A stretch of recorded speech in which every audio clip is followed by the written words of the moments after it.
Hi friends, எல்லாருக்கும் வணக்கம். எல்லாரும் எப்படி இருக்கீங்க? நல்லா இருக்கீங்களா? Welcome to Sakthi Saravana YouTube channel. Friends, இன்னைக்கு உங்ககிட்ட ஒரு கேள்வி கேட்குறேன். உங்கள் வீட்டை தினமுமே சுத்தம் செய்வீங்க தானே? வீட்டை வாரத்துக்கு 2 தரம் 3 தரம் மாப் போடுறது, டெய்லி டஸ்ட்பினில் இருக்கிற குப்பையை தூக்கி வெளியே போடுறது, அழுக்கு சேர விட மாட்டோம். அப்படி அழுக்கு சேர்ந்தது அப்படின்னா என்ன ஆகும் அப்படின்னா, வீடு ஃபுல்லாக கெட்ட நாற்றம் அடிக்க ஆரம்பிச்சிடும். வீட்டையே இந்த அளவுக்கு சுத்தமாக வச்சுருக்குறோம் அப்படின்னா நம்ம மனசை அதில் எத்தனை நாட்களாக குப்பை சேர்ந்து கிடக்குது. பழைய கோபம், அழியாத வெறுப்பு, தேவையில்லாத பொறாமை, யாரோ 5 வருஷத்துக்கு முன்னாடியோ 10 வருஷத்துக்கு முன்னாடியோ சொன்ன அந்த ஒரு வார்த்தை, நடக்காத ஒரு நிகழ்வோட வலி, இது எல்லாமே இன்னும் உள்ள இருக்கா? அவங்க மனசில் வச்சுருக்கீங்களா? இந்த வார்த்தைகளை மனசில் இறக்குங்க. மனம் அப்படின்றது குப்பை தொட்டி கிடையாது. கோபம், வெறுப்பு, பொறாமையை வைக்கிறதுக்கு அது ஒரு பொக்கிஷ பெட்டி. அதில் என்னென்ன இருக்கணும் தெரியுமா? அன்பு இருக்கணும், மகிழ்ச்சி இருக்கணும், இனிய நினைவுகளை வைக்கணும். அதை விட்டுட்டு பழைய கோபம், வெறுப்பு இதெல்லாம் வைக்கக்கூடாது. இந்த ஒரு வரி உங்கள் வாழ்க்கையை முழுமையாக மாற்றும், நீங்கள் புரிஞ்சுக்கிட்டா. முதல்ல ஒரு உண்மையை பார்ப்போம். மனசில் என்ன வைக்கிறோம்? நம்ம பெரும்பாலும் மனசில் சேமித்து வைப்பது என்ன அப்படின்னா கோபம். யாரோ நம்ம அவமானப்படுத்தினாங்க, அந்த நிமிடம் போச்சு, அவங்க மறந்துட்டாங்க. ஆனால் நாம் இன்னும் அதை நெஞ்சில் வச்சுக்கிட்டு சுற்றிட்டு இருக்கிறோம். அவங்கள பார்க்கும்போதெல்லாம் அவங்க சொன்ன அந்த ஒரு வார்த்தை நம்ம மனசுக்குள்ளே இருக்கும். அது அப்படியே எரியும். யாரை எரிக்கிறோம் தெரியுமா? அவங்கள கிடையாது, நம்மளை நாமளே தான் எரிச்சிக்கிறோம். அடுத்தது வெறுப்பு. வெறுப்பு அப்படின்றது விஷம் குடித்து கொண்டு, நாம் விஷம் குடித்து கொண்டு எதிரி இறப்பான் அப்படின்னு காத்திருக்கிறது போன்றது. எதிரிக்கு ஒன்றும் ஆவறதில்லை, நாம் மட்டும்தான் அழியிறோம். அதனால் நம்மளுடைய மனசில் இருக்கிற வெறுப்பை தூக்கி போடணும். அடுத்து பொறாமை. அவங்க முன்னேறிட்டாங்க, அவங்க சந்தோஷமாக இருக்கிறாங்க, நம்மளால் அவங்கள போல் இருக்க முடியாது இல்லையே அப்படின்ற அந்த பொறாமை அவங்கள ஒன்றும் செய்கிறதில்ல. நம்ம மனசை மட்டும் கொஞ்சம் கொஞ்சமாக சாப்பிட்டு நம்மளே அப்படியே மூழ்கடிச்சிடுங்க. இது எல்லாமே மனசில் போட்ட குப்பை. சுத்தம் செய்யலை அப்படின்னா துர்நாற்றம் வீசும். அதாவது எப்படி தினமுமே வீட்டை நம்ம சுத்தம் பண்ணலன்னா வீடே நாற்று அடிக்குமோ, அதே போல் தாங்க நம்மளுடைய மனசும் வாழ்க்கையும் ரொம்ப கஷ்டமாகும். இனி நம்ம மனசில் என்ன வைக்கணும் தெரியுமா? மனசென்னும் பொக்கிஷ பெட்டியில் மனம் என்பது வெறும் உணர்வுகளுடைய கிடங்கு கிடையாது, அது உங்களுடைய வாழ்க்கையோட கருவூலம். அதில் வைக்க வேண்டியது அன்பு. யாரோ உங்களுக்கு உதவினாங்க, அம்மா ஒரு இரவு தூக்கம் இல்லாமல் கவனிச்சாங்க, நண்பன் கஷ்டத்தில் பக்கத்தில் நின்னான், இதை மனசில் வையுங்க. இதெல்லாம் ஆயுதம், வாழ்க்கையின் கடினமான நேரங்களை நம்ம தாங்கும். அடுத்து மகிழ்ச்சி, ஹாப்பினஸ். சின்ன சின்ன மகிழ்ச்சிகளை கவனிங்க. காலையில் மழை, குழந்தையோட சிரிப்பு, நல்ல சாப்பாடு, பழைய பாடல். பெரிய சந்தோஷங்களுக்காக காத்துட்ருக்காதீங்க, சின்ன சின்ன மகிழ்ச்சிகளை சேகரிங்க. அவை தான் வாழ்க்கையோட செல்வம். அடுத்தது இனிய நினைவுகள், ஸ்வீட் மெமரிஸ். இந்த உலகத்தில் நீங்கள் வாழ்ந்த அழகான தருணங்கள் எத்தனையோ இருக்குது. அந்த நினைவுகளை போற்றுங்க. அந்த அழகிய நினைவுகள் உங்கள் ஆயுள் முழுக்க உங்களோடு இருக்கும். கோபம் போகும், வலி போகும், மனுஷங்க போவாங்க, ஆனால் இனிய நினைவுகள் என்றென்றுமே நிலைச்சிருக்கும். எப்படி மனசை சுத்தம் செய்யலாம்? மன்னிப்பு கொடுங்க, ஃபர்கிவ்னஸ். மன்னிப்பு அப்படின்றது அவங்களுக்காக இல்லை, உங்களுக்காக. யாரையாவது மன்னிக்கும் போது நீங்கள் அவங்கள விடுவிக்கல, உங்களையே கோபம் அப்படின்ற சங்கிலியிலிருந்து விடுவிச்சுக்கிறீங்க. இன்றைக்கே கண்களை மூடுங்க, யாரையாவது மனசில் நினைங்க, நான் உன்னை மன்னிக்கிறேன் அப்படின்னு உங்களுக்குள்ளே சொல்லுங்கள். ஒரு பாரம் இறங்கும். நம்பிக்கை இல்லை அப்படின்னா இன்றைக்கே முயற்சி செஞ்சு பார்த்துட்டு உங்களுக்கு என்ன ரிசல்ட் கிடைச்சிது அப்படின்றத கமெண்ட்டில் என்னோட ஷேர் பண்ணிக்கோங்க.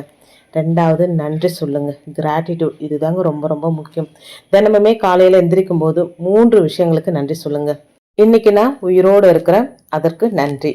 சாப்பிட சாப்பாடு இருக்குது, சாப்பாட்டுக்கு நன்றி. இந்த நாளை பார்க்கும் கண்களுக்கு ரொம்ப ரொம்ப நன்றி. நன்றி உணர்வு மனசில் கோபத்திற்கும் வெறுப்பிற்கும் இடமில்லாமல் செய்யும். ட்ரை பண்ணி பாருங்கள். 3வது விஷயம், கடந்த காலத்தை விட்டுடுங்க. லெட்ஸ் கோ அப்படின்னு சொல்லி. கடந்த காலம் மாறாது, என்ன நினச்சாலுமே மாறாது, எத்தனை நினச்சாலுமே மாறாது. ஆனால் அதை நினச்சி நிகழ்காலத்தையும் நம்ம கெடுத்துக்கிறோம். சில விஷயங்கள் நம்மளால் மறக்க முடியாத விஷயங்கள் தான், அதுலேருந்து கொஞ்சம் கொஞ்சமாக ஓவர் கம் பண்ணி நம்ம வெளியே வந்து தான் ஆகணுங்க. இது எல்லாமே சொல்கிறது உங்களுக்கு ரொம்ப ஈஸி, அதை கஷ்டப்படுறவங்களுக்கு தான் தெரியும் அப்படின்னு நீங்கள் சொல்லலாம். எனக்கு கூட அந்த மாதிரியான ஒரு ஃபீலிங் நடந்திருக்குங்க. கிட்டத்தட்ட ஒரு 2.5 வருஷமாக எங்கள் வீட்டில் ஒரு நிம்மதி இல்லை, சந்தோஷம் இல்லை, சரியாக சாப்பிட முடியல, தூங்க முடியல. எப்போவுமே ஒரே அழுகை, இந்த மாதிரியான நினைவுகள் தான் 2.5 வருஷமாக போயிட்டுருக்கு. அதில் வந்து கொஞ்சம் கொஞ்சமாக தான் இப்போ ஓவர் கம் பண்ணிவிட்டு நான் வெளியே வரேன். என்னுடைய பாசிட்டிவாக மட்டும்தான் உங்களுடைய சொல்வேன். எனக்கும் நெகட்டிவ் அப்படின்றது இருக்குங்க. எல்லாருடைய வாழ்க்கையிலும் பாசிட்டிவ் நெகட்டிவ் கண்டிப்பாக இருக்கும். என்னுடைய அனுபவபூர்வமான ஒரு உண்மை, அதை உங்ககிட்ட சொல்கிறேன் பாருங்கள். கடந்த காலத்தை மனசில் வைக்கிறது நமக்கு ஏற்கனவே நடந்த ஒரு கெட்ட விஷயத்தை 2வது முறை அனுபவிக்கிறதுக்கு சமம். ஒரு முறை போதுங்க. அதையே நினச்சி மறுபடியும் அந்த கஷ்டத்தை நம்ம எடுத்துக்கக்கூடாது அப்படின்னா விட்டுடணுங்க. விட்டுட்டு வெளியே வந்துடணும். அப்போ தான் வந்து அந்த முன்னாடி நடந்த நிகழ்வு மறுபடியும் நமக்கு நடக்காது அப்படின்றது ஒரு அனுபவபூர்வமான உண்மை. இதை ஃபாலோ பண்ணுங்கள். 4வது விஷயம், நல்ல நினைவுகளை வளருங்க. தினமுமே ஒரு நல்ல விஷயத்த செய்யுங்க. யாருக்காவது உதவுங்க, ஒரு புன்னகை கொடுங்க, ஒரு அன்பான வார்த்தை பேசுங்க. உங்கள் வீட்டில் இருக்கிறவங்களுக்கே, வெளியே இருக்கிறவங்களுக்கு கூட வேண்டாங்க. இப்போ யாராவது உங்களுக்கு ஒரு காஃபி கொடுக்குறாங்க, நன்றி சொல்லுங்கள், மனசார வாழ்த்துங்க. மற்றவங்கள வாழ்த்தும் போதோ இல்லை அன்பான வார்த்தைகள் பேசும்போதோ நம்ம மனசு லேசாக இருக்கிறத நீங்கள் நல்லாவே ஃபீல் பண்ண முடியும். அவங்கள திட்டும் போதும் அடிக்கும் போதும் உங்களுடைய பிபியே எகிரும், கோபம் உச்சக்கட்டத்துக்கு போகும். நீங்கள் அந்த நேரத்தில் என்ன செய்கிறீங்க, என்ன பேசுகிறீங்க, என்ன பண்ணுறீங்க அப்படின்றதே உங்களுக்கு தெரியாது. ஸோ அதனால தான் கோபத்தை தவிர்த்துட்டு அன்பாக பேசணும்னு சொல்லுது. அன்பாக பேசினா மனசு லேசாகும். இது எல்லாமே சின்ன சின்ன விஷயங்கள் தான். நாளைக்கு நீங்கள் இந்த விஷயங்களை மனசில் சேமிக்கும் போது இனிய நினைவுகளாக நமக்கு திரும்ப கிடைக்குங்க. கடைசியாக ஒரே ஒரு உண்மை, உங்கள் மனம் அப்படின்றது ஒரு தோட்டம் போன்றது. அதில் நீங்கள் என்ன நடுறீங்க, கோபம், வெறுப்பு, பொறாமை அப்படின்ற முள் செடிங்க நட்டிங்க அப்படின்னா வாழ்க்கை முழுக்க அந்த முள் உங்களை குத்திக்கிட்டே இருக்கும்.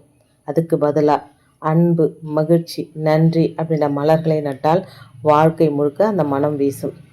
என்ன தேர்வு செய்ய போகிறீங்க அப்படின்றது உங்ககிட்ட தான் இருக்குது. உங்களுக்காக ஒரே ஒரு வேலை இன்றைக்கே செய்யுங்க. ஒரு நிமிஷம் இந்த வீடியோ பார்த்து முடிச்சதுக்கப்புறம் ஒரு நிமிஷம் உங்கள் கண்களை மூடுங்க. மனசில் இருக்கிற ஒரு பழைய கோபம் அப்படி இல்லைன்னா வலியை நினச்சிக்கோங்க.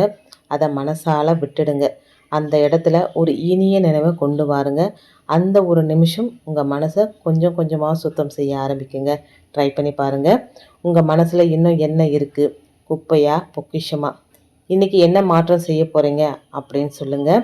இது வந்து ஒரு அனுபவபூர்வமான உண்மை. நான் அனுபவித்து வெளியே வந்த விஷயத்தை தான் இன்றைக்கி உங்களோட ஷேர் பண்ணியிருக்கிறேங்க. எனக்கு மனசு கஷ்டமாக இருக்கும்போது எனக்கு பிடிச்ச வேலைகளை நான் செய்வேன். எனக்கு பிடிச்ச வேலை அப்படின்னா பூஜை ரூம் க்ளீன் பண்ணுறது, பூஜை பாத்திரங்கள்லாம் விளக்கி வச்சு விளக்கேற்றுறது, அவங்க கொஞ்ச நேரம் உட்காந்து மெடிடேட் பண்ணுறது, இந்த மாதிரி ஏதாவது ஒரு விஷயத்தில் டைவர்ட் பண்ணிப்பாங்க. கடவுள் மேலே எனக்கும் நிறைய கேள்விகள்லாம் இருக்குது கேட்குறதுக்கு.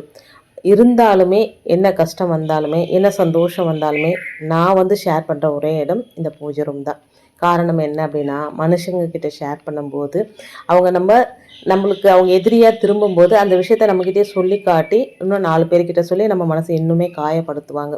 ஸோ அந்த காயங்கள்லேருந்து தான் தப்பிக்கிறதுக்கு எனக்கு ஒரே வடிகால் என்னுடைய பூஜை அறை மட்டும்தாங்க. இந்த மாதிரி தான் நிறைய பேர் இருப்பீங்க அப்படின்னு நினைக்கிறேன். உங்கள் கோவத்துலேருந்து வெளியே வரணும் அப்படின்னா உங்களுக்கு பிடிச்ச விஷயத்த செய்யுங்க. அந்த கோவத்துலேருந்து வெளியே வந்துடலாம். இப்போ உங்களுக்கு யாராவது ஒரு துரோகம் பண்ணிட்டாங்க அப்படின்னாலும் அவங்கள திட்டாதீங்க, அவங்கள வந்து சபிக்காதீங்க. நல்லா இருக்கட்டும்னு மனசார வாழ்த்துங்க. உங்களுடைய வாழ்த்து அவங்க வாழ்க்கையை மாற்றுங்க. கண்டிப்பாக ட்ரை பண்ணி பாருங்கள். இன்றைக்கி நிறைய விஷயங்கள் என்னுடைய அனுபவங்களும் சேர்த்து உங்களோட ஷேர் பண்ணியிருக்கிறேன். இந்த வீடியோவில் நான் சொன்ன விஷயங்கள்லாம் உங்களுக்கு பிடிச்சிருந்தது அப்படின்னா ப்ளீஸ் சேனலுக்கு சப்ஸ்கிரைப் பண்ணி சப்போர்ட் பண்ணுங்கள். ரொம்ப பிடிச்சிருந்தது, இந்த விஷயம் மற்றவங்களுக்கும் உதவும் நினச்சிங்க அப்படின்னா உங்கள் ஃப்ரெண்ட்ஸ் அண்ட் ஃபேமிலிக்கும் ஷேர் பண்ணி விடுங்க. இன்னொரு அழகான வீடியோவோடு உங்களை சந்திக்கிறேன். அது வரைக்கும் நன்றியும் வணக்கமும். Take care and bye friends.